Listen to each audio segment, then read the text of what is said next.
सभी मित्रों का बहुत बहुत स्वागत व अभिनंदन है। चलिए मित्रों, सुनते हैं भगवान महात्मा बुद्ध का आज का एक अनमोल विचार, जो है जीवन का संतुलन कैसे बनाएं।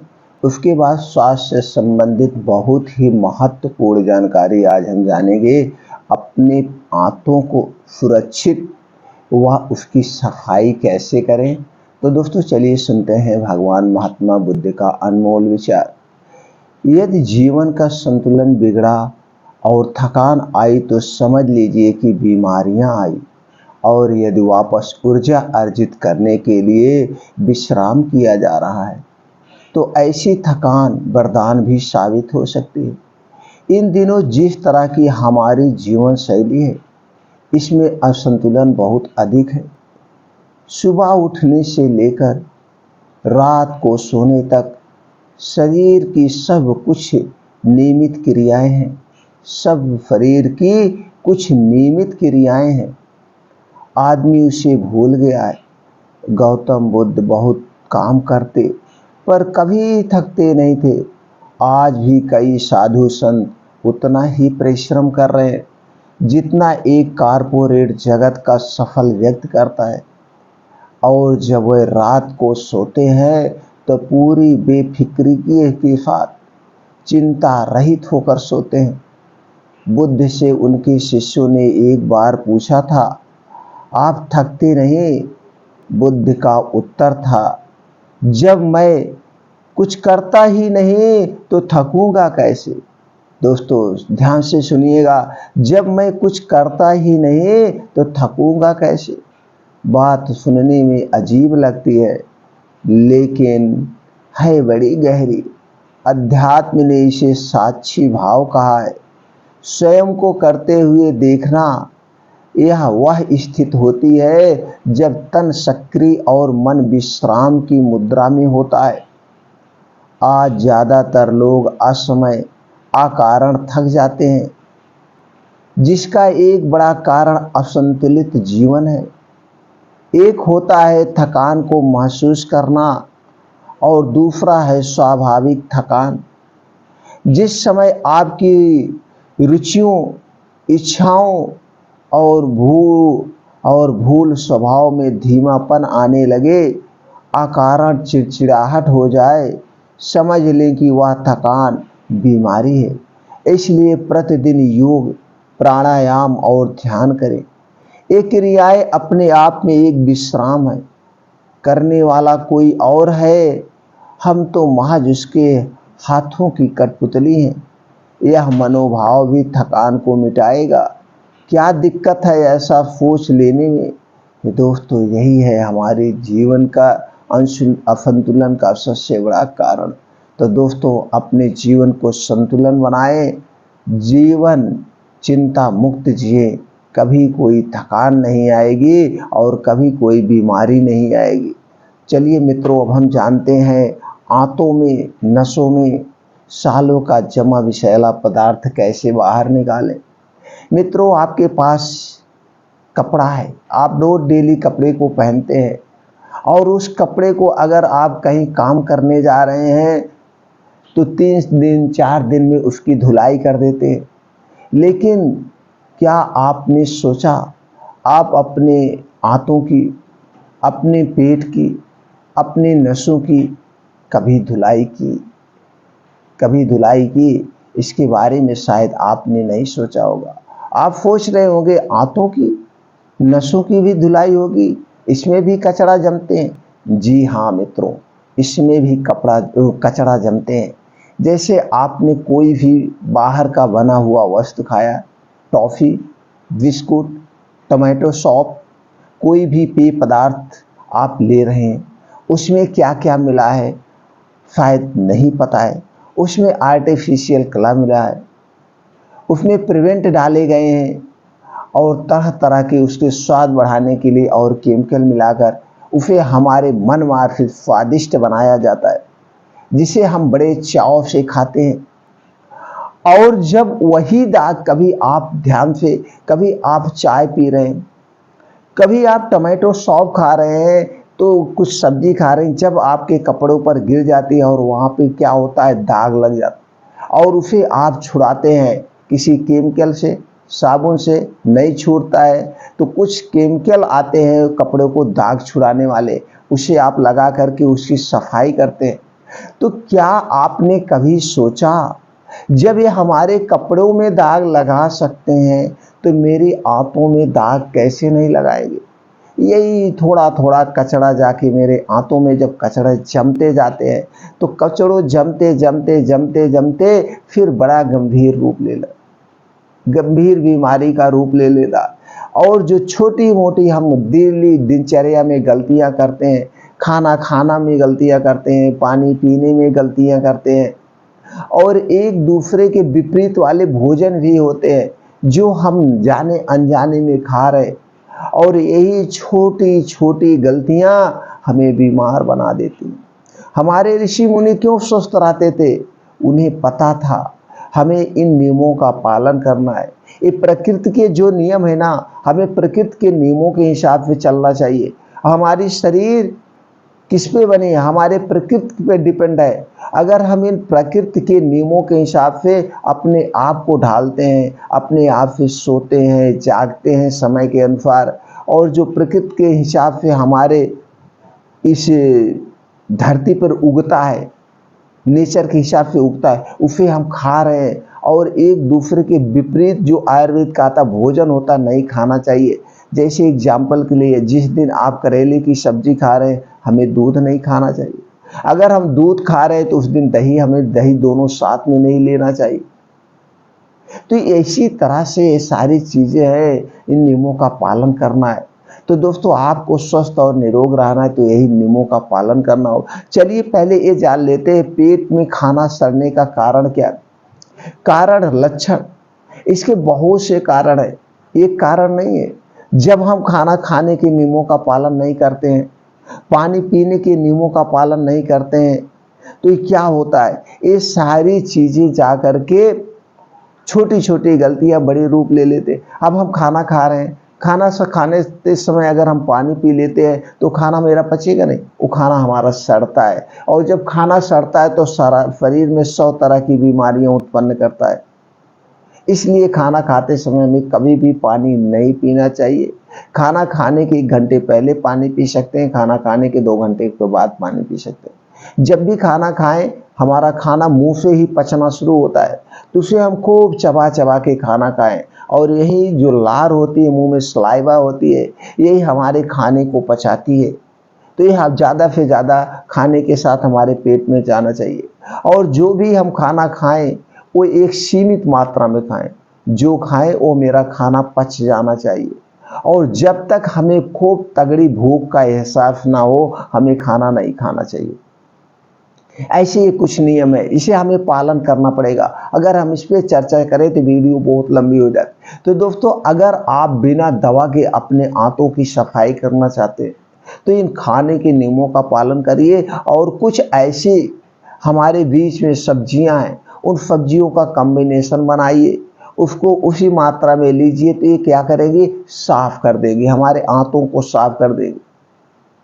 और वैसे अनाज जो है, ये अनाज, दाल, चावल, ये अनाज है, ये अनाज में हमें कम से कम खाना चाहिए। और सब्जियां 2 टाइप होती, अनाज और सब्जी। ज़्यादा हमें सब्जी, फल फ्रूट का प्रयोग करना चाहिए। अनाज से बनी हुई कोई भी चीज़ हमें कम मात्रा में लेना चाहिए। अनाज जो भी ले, सारे बीन्स हमारे लिए महत्वपूर्ण है, तो सारे बीन्स का एक कॉम्बिनेशन बनाएं। जैसे मिक्स दाल खाते तो मिक्स दाल का हम प्रयोग करें तो हर एक बीन्स की ताकत हमको मिलेगी। उसी तरह से मल्टीग्रेन आटे का प्रयोग करें। एक बार में 24 घंटे में एक बार अनाज का हमें प्रयोग करना चाहिए। बाकी जब जैसे अब आप 24 घंटे में एक बार अनाज ले रहे हैं, चलिए अनाज हमें कब खाना चाहिए, अनाज हमें 12 बजे से, सुबह सूर्योदय जब होता है तो सूर्योदय से 2 घंटे के बाद, यानी कि अगर 7 बजे दिन निकल रहा है तो 9:30 बजे तक हमें अनाज, और कितने बजे तक, 12 बजे तक, 9 और 12 के बीच में ही हमें अनाज खाना चाहिए, और इस समय आप अनाज का प्रयोग करिए। फिर अब इसके बाद क्या होता है, 12 बजे के बाद सूर्य की रोशनी कम होने लगता है, सूर्य ढलने लगता है और हमारी जठराग्नि धीरे धीरे काम करना स्लो कर देती है। तब हमें अनाज का प्रयोग नहीं करना चाहिए। तब हमें क्या है, सब्जियों का फलाद खाएं या फिर हमें दोस्तों फल का प्रयोग करें और फिर रात में सोते समय 1 गिलास दूध का प्रयोग करें, फिर 24 घंटे में हम खाएं। अब अनाज को पचने में, पूर्ण रूप से पचने में, इसके पूरा रस उस निकलने में 8 से 10 घंटे लगते हैं, 8 से 10 घंटे। अब अगर आपने मान लीजिए 10 बजे खाना खाया तो इसको 8 से 10 घंटे लगने का मतलब हो गया है ये खाना पूर्ण रूप से आपका 8 बजे तक पचेगा। अब फिर आपको 8 बजे रात में ही खाना खाना चाहिए, लेकिन उसका भी रीजन है, सूर्य डूबने के बाद हमें खाना नहीं खाना चाहिए। तो उस समय हमारी जठराग्नि स्लो हो जाती है, हम खाते भी है तो खाना ठीक से पचेगा नहीं, तो खाना पचेगा नहीं, खाना सड़ेगा। तो इसलिए रात में हम प्रयास करें ना खाना खाएं। शाम को 4 से 5 बजे कुछ ऐसे सलाद वगैरह ले लें, तो जो हमारे रात जो सुबह हमने अनाज खाया है, सुबह हम जाएंगे पेट साफ होगा। और रात में सोते समय 8 बजे 1 गिलास दूध हल्दी वाला पी ले, तो इसमें क्या होगा, खाना आपका 8 बजे तक पच गया। अब आपके सारे आर्गन को हीलिंग करने का समय मिल जाएगा, वो अपने आप सारे पार्ट की रिपेयर कर लेंगे जो कुछ आपने खाया। इसलिए हमें हीलिंग करने का समय देना चाहिए। अब एक हिसाब से देखा जाए तो आपकी आंतें अपने आप स्वतः ठीक हो जाएंगी और आपको हीलिंग करने का समय मिल गया। जो कुछ आपने खाया फिर आप वही 9-10 बजे खाइए सुबह। अभी ऐसे हम एक डाइट बताएं तो इसमें क्या होगा, आपका कभी भी डाइजेशन गड़बड़ भी नहीं होगा, जो कुछ आते में जमा है वो सारे निकल जाएंगे। और कुछ ऐसी चीज़ें हैं, अब 24 घंटे का डेली आपका क्या हो गया, उपवास भी हो गया।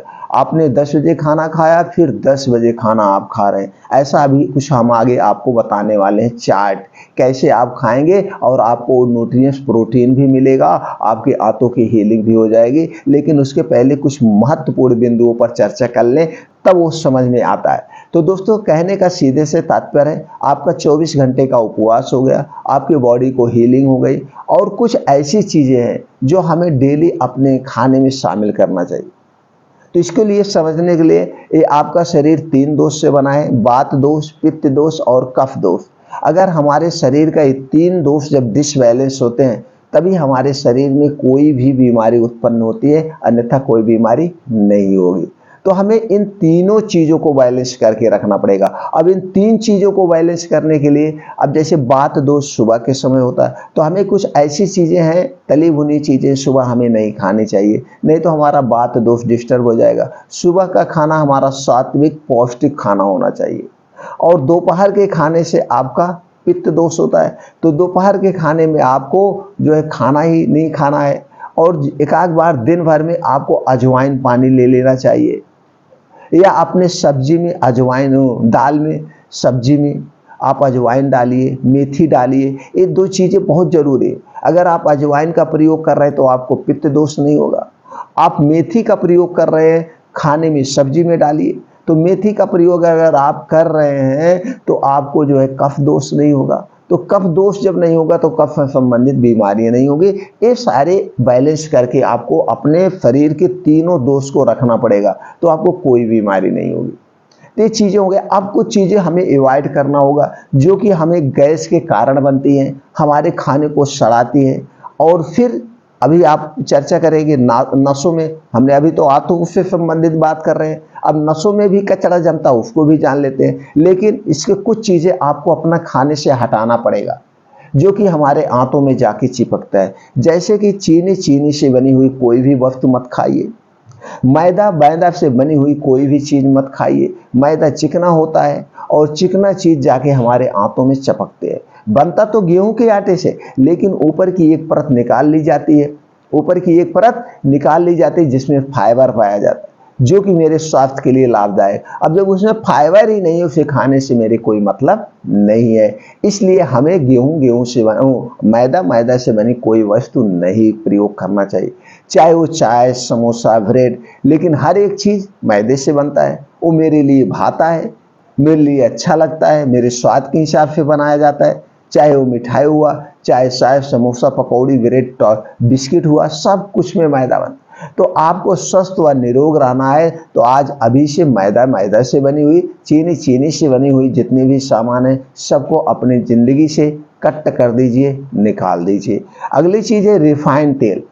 यही तेल तो है लेकिन इसे रिफाइन कर दिया जाता है, और जब इसको रिफाइन किया जाता है तो इसे 10 से 12 प्रोसीजर से गुजरना पड़ता है, और इसे कुछ प्रिवेंट डाले जाते हैं इसे स्वादिष्ट शेफ बनाने के लिए, और इसे 200 डिग्री टेम्परेचर पर हीट किया जाता है जिसकी वजह से इसके सारे न्यूट्रिएंट्स खत्म हो जाते हैं जो कि मेरे लिए लाभदायक, और जो इसमें गुड कोलेस्ट्रॉल होता है वो नष्ट हो जाता है, बचता बैड कोलेस्ट्रॉल है। तेल आप सब खाइए, प्रकृति के दिया हुआ नेचुरल खाइए। जैसे सोयाबीन का तेल खाना है तो सोयाबीन आप खरीद लीजिए, जहाँ पे सरसों का तेल निकलवा ले वहीं पे निकलवा लीजिए। गरी का खाना है, मूंगफली का खाना है, तो ये सारी चीज़ें आप तेल निकलवा के खाइए। और आपको क्वालिटी देखना है तो आप मार्केट का जिस ब्रांड का सबसे बेटर हो उस ब्रांड का तेल लाइए, और इस जो आपने तेल निकलवाया है दोनों को मैच कर लीजिए। आप देखेंगे जो आपने तेल निकलवाया वो मोटा होगा, तेल गाढ़ा होगा, चिपचिपा होगा। यही तो है गुड कोलेस्ट्रॉल, यही तो मेरे स्वास्थ्य के लिए चाहिए।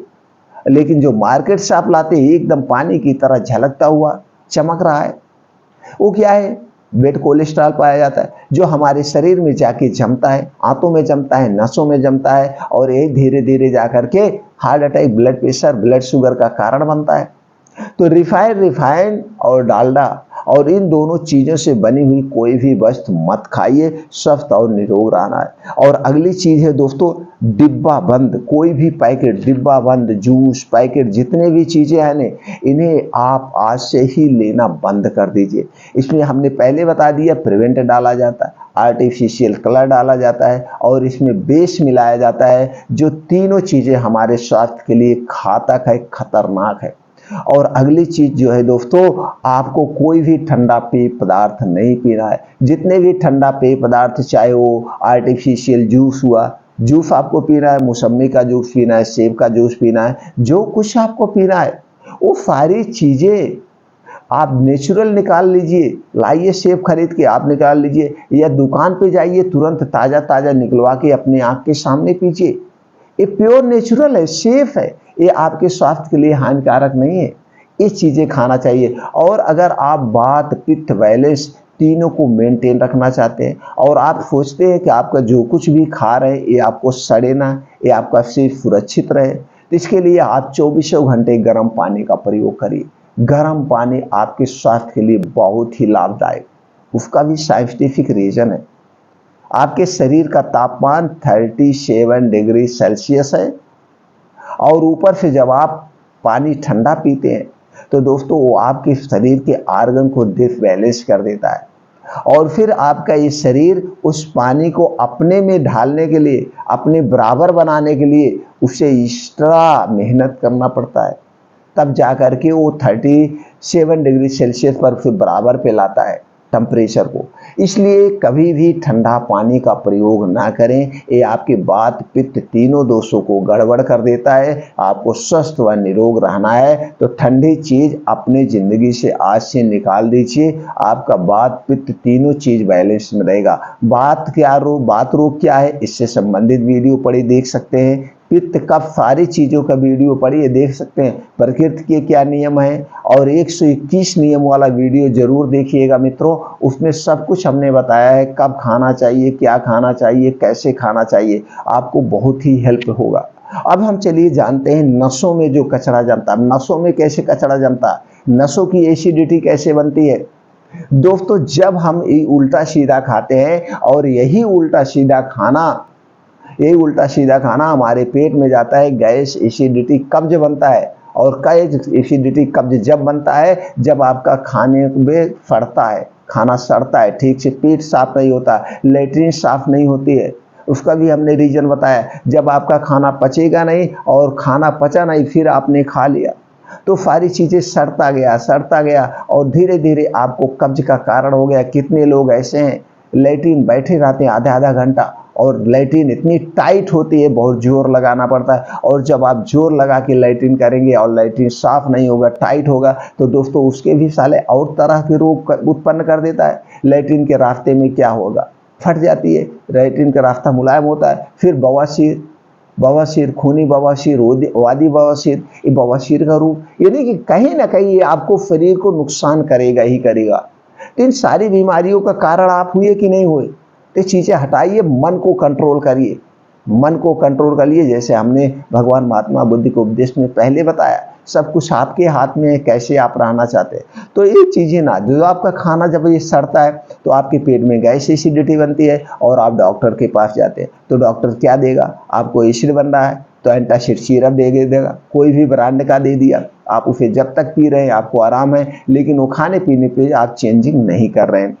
आपको पेंटाप्राजोल, ओमेप्राजोल, रेबेप्राजोल या तो प्लेन में दे दिए या तो डीएसआर में दे दिए या तो कॉम्बिनेशन में दे दिए, पेंटाप्राजोल डोम्प्रीडोन डीएसआर, रेबेप्राजोल डोम्प्रीडोन डीएसआर, पेंटाप्रोल लिसोल्प्राइड दे दिए या एंजाइम का कोई भी सिरप आपको दे दिए। ये सारे सिरप आप लाके खाली पेट रोज 24 घंटे में खा रहे हैं, एसिड आपको बन नहीं रहा है, तो आपको लग रहा है कि हमें आराम हो गया और खाने में तब्दीली कर नहीं रहे हैं।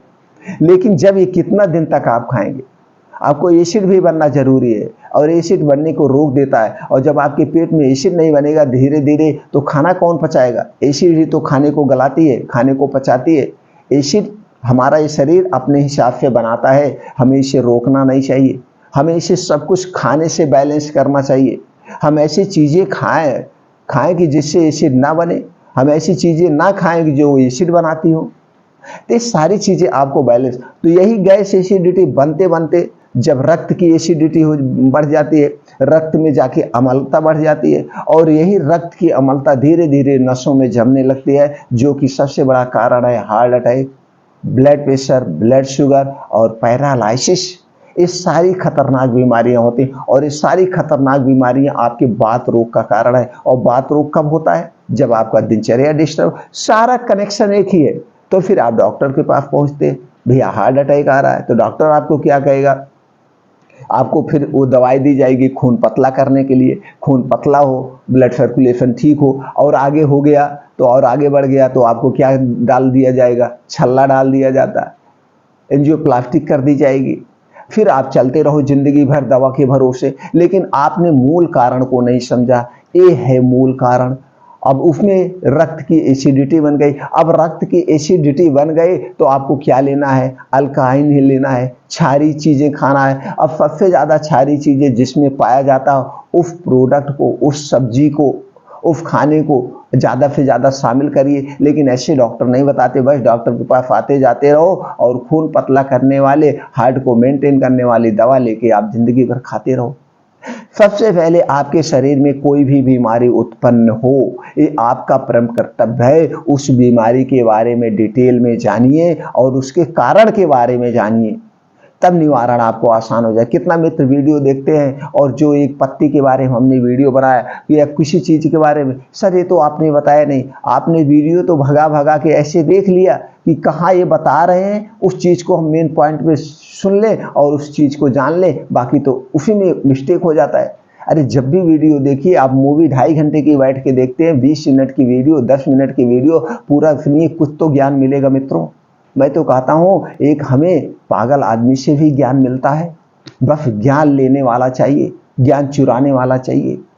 ज्ञानी व्यक्ति कभी ये किसी को नहीं कहता है तुम मूर्ख हो, वो मूर्खों से भी ज्ञान को अर्जित कर लेता है एक ज्ञानी व्यक्ति, और वही सफल व्यक्ति होता है। तो मित्रों, कहने का सीधा सा मतलब है, आपके रक्त में जब पेट में एसिडिटी बनेगी तो यही एसिडिटी रक्त में जाती है और यही acidity blood pressure, heart attack, blood sugar का कारण होते हैं। तो सबसे पहले आप अपने पेट को बैलेंस रखिए। तो इसी से संबंधित एक आपको डेली दिनचर्या हम बता रहे हैं, इस दिनचर्या को अपना लीजिए। इन दिनचर्या को अपना लेंगे तो ये बीमारी आपको होगी नहीं, आंतों में सड़न होगा ही नहीं। शारीरिक सड़न एक खाना जो मैं डाइट बता रहा हूँ निकाल देगा। ऊपर से अगर है भी तो दोस्तों रक्त की एसिडिटी, पेट की एसिडिटी, पेट में जो कब्ज है, ये सारी चीज़ें बगैर दवा के, विदाउट मेडिसिन आप अपने इस खान पान से ख़त्म कर सकते हैं। चलिए दोस्तों जानते हैं क्या लेना है। तो रोज़ दोस्तों अगर हो सके, उचित हो, आपके पास बजट हो, तो सबसे पहला काम करिए, आप पहले उठिए।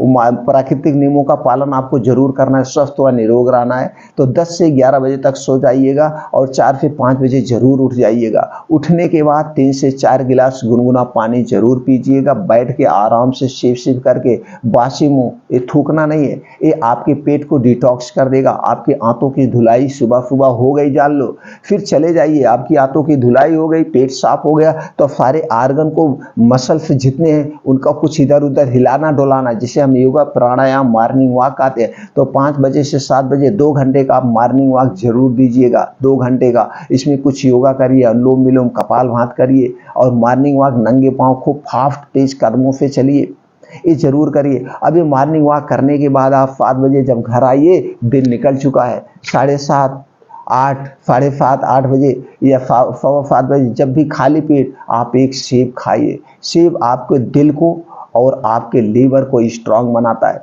दोनों सेब बहुत ही जरूरी चीज़ है दोस्तों। इसमें अल्काइन टाइप का केमिकल पाया जाता है, जो आपके जो क्षारी चीज़ें पाई जाती है, जो दोस्तों आपके नसों में जमी हुई कचड़े को भी निकाल सकती है, पेट को दुरुस्त रखता है। तो खाली पेट एक सेब जरूर खाने का प्रयास करिए अगर बजट है तो।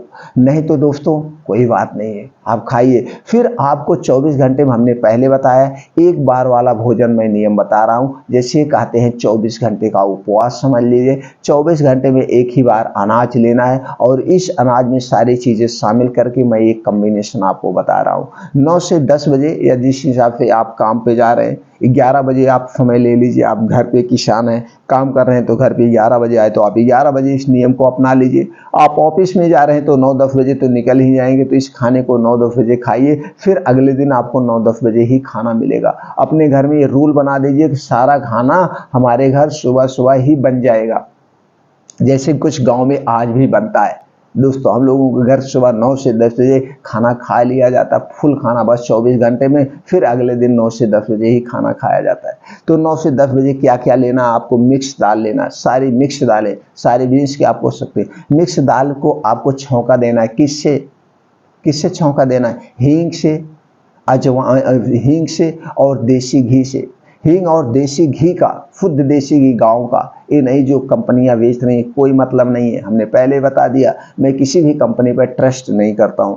तो दोस्तों देसी घी का आपका दाल का छौंका होना चाहिए। और वो 1 कटोरी दाल हो गई। मल्टीग्रेन रोटी लीजिए, मिक्स अनाज की रोटी लीजिए। और उसके बाद चावल 1 कटोरी लीजिए। जितना आप खाते हो, ना खाते हो तो मत खाइए, कोई ज़रूर नहीं। अगर ले तो थोड़ा उसका भी जो कार्बोहाइड्रेट वगैरह पाया जाता है, उसमें भी तरह तरह के प्रोटीन्स पाए जाते हैं, तो कुछ चावल लेना है। और मिक्स साग और सब्जी लेना है। मिक्स साग और सब्जी लेना है। उसमें दोस्तों अगर साग ले रहे हैं तो सारी तरह के साग को बनाइए। उसका नाम ही साग, साग मतलब 7 तरह के साग एक में मिला के साग को बनाइए। अगर सब्जी ले रहे हैं तो मिक्स सब्जी लीजिए, उसमें अजवाइन और मेथी जरूर होनी चाहिए। ये खाने के बाद आपको अगर 1 कटोरी दही मिल जाए तो अति उत्तम है। इसके आधे घंटे के बाद 1 कटोरी दही थोड़ा सा भुना हुआ जीरा मिला के खा लेंगे तो जो कुछ आपने खाना खाया है सही ढंग से डाइजेस्ट हो जाएगा। याद रखिए 2 घंटे तक पानी नहीं पीना है। एक खाना हो गया, आप फुल खाना आपने खा लिया। अब इसमें पेट भर के सुबह के समय आप खाना खा सकते हैं। जैसे हमने बताया, हमारा शरीर सूर्य के ऊपर काम करता है। हमारी जठराग्नि, जैसे जैसे हमारे सूर्य पे रोशनी पड़ती है, हमारी जठराग्नि तेज करती है और 12 बजे के बाद सूर्य की रोशनी डाउन होने लगती है और हमारी जठराग्नि धीरे धीरे स्लो हो जाती है। तो फुल खाना आपने खा लिया। अब कल फिर 9 से 10 बजे के बीच जो है खाना आपको मिलेगा। अब लेकिन आप कहेंगे कुछ भूख लगेगी। जी हाँ, भूख लगेगी। जब भी दिन में कुछ आपको भूख लगे, गुनगुना पानी का प्रयोग कर सकते हैं, कोई फल ले सकते हैं, या फिर दोस्तों कोई जूस ले सकते हैं। चाय नहीं लेना, बिस्किट नहीं लेना, कुछ भी नहीं लेना। जितना मैं बता रहा हूँ उतना ही लेना है। आप सिर्फ 1 महीने करके देखिए, आपके शरीर में अजीब सा बदलाव आ जाएगा। फिर 4 से 5 बजे अब आपको प्याज भी खाना चाहिए। अभी आपने सलाद नहीं खाया, जबकि आपको 1 प्लेट सलाद सबको खाना चाहिए। डेली डेली 1 प्लेट सलाद हमारे खाने में, रूटीन में होना चाहिए। तो सलाद में क्या क्या होगा? सलाद में गाजर 100 ग्राम, चुकंदर 50 ग्राम, प्याज 50 ग्राम, मूली 1 पीस, लहसुन 3 से 4 कली लेना है, अदरक का 1 टुकड़ा लेना है 4 से 5 इंच का, टमाटर 50 ग्राम लेना है। अब ये एक प्लेट में आप काट लीजिए, आपका एक प्लेट सलाद तैयार हो गया। अब जो दिन में आपने अनाज खाया है, जो कुछ आंतों में चिपका, जब ये सलाद खाएंगे और इस सब कुछ को आंतें साफ करके सुबह लेटरिन जाएंगे, आपका पेट साफ हो जाएगा।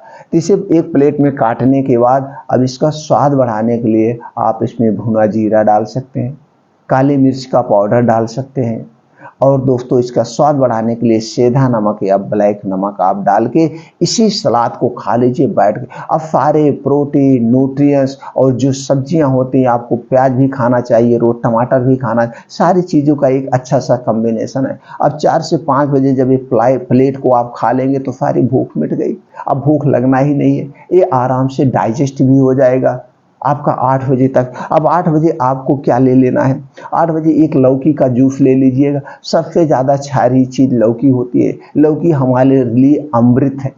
तो दोस्तों लौकी का जूस आप 1 गिलास 8 बजे ले लीजिएगा। लौकी के जूस में क्या होगा, इसमें आपको जूस ले लीजिए, बना लीजिए, घर पर बनाइए, और इसका स्वाद बढ़ाने के लिए इसमें पुदीना की पत्ती डाल दीजिएगा, धनिया की पत्ती डाल दीजिएगा, और स्वादानुसार नमक या सेंधा नमक या ब्लैक नमक डाल के 1 गिलास रोज लौकी का जूस 8 बजे पीजिए। ये आपके नसों में जो भी ब्लॉकेज है खत्म कर देगा। हार्ट अटैक की समस्या तो आएगी नहीं, पूरे भविष्य में नहीं आएगी। लौकी ऐसी चीज़ है, तो इसका एक जूस ले लीजिए। अब जब आपको रात का खाना ये हो गया, 1 गिलास सिर्फ लौकी का जूस। अब दोस्तों आपको क्या लेना है, रात को सोते समय 1 गिलास दूध ले लीजिए। अब ये आपकी सारी प्रोटीन, विटामिन, न्यूट्रिएंट्स की कमी को पूरा कर देगा। 1 गिलास दूध अगर गाय का मिल जाए तो अति उत्तम है, नहीं तो आप भैंस का दूध आप ले लीजिए, लेकिन पैकेट का दूध नहीं चाहिए। गाय के दूध में देसी गाय का दूध मिल जाए तो अमृत के समान है। अब उसमें दोस्तों आप क्या डाल देंगे, उसमें डाल देना है त्रिफला चूर्ण। त्रिफला चूर्ण आप उसमें डाल सकते हैं। त्रिफला चूर्ण के साथ आप लेंगे तो जो कुछ आपका पेट साफ है, लेकिन ये डेली त्रिफला चूर्ण नहीं लेना है।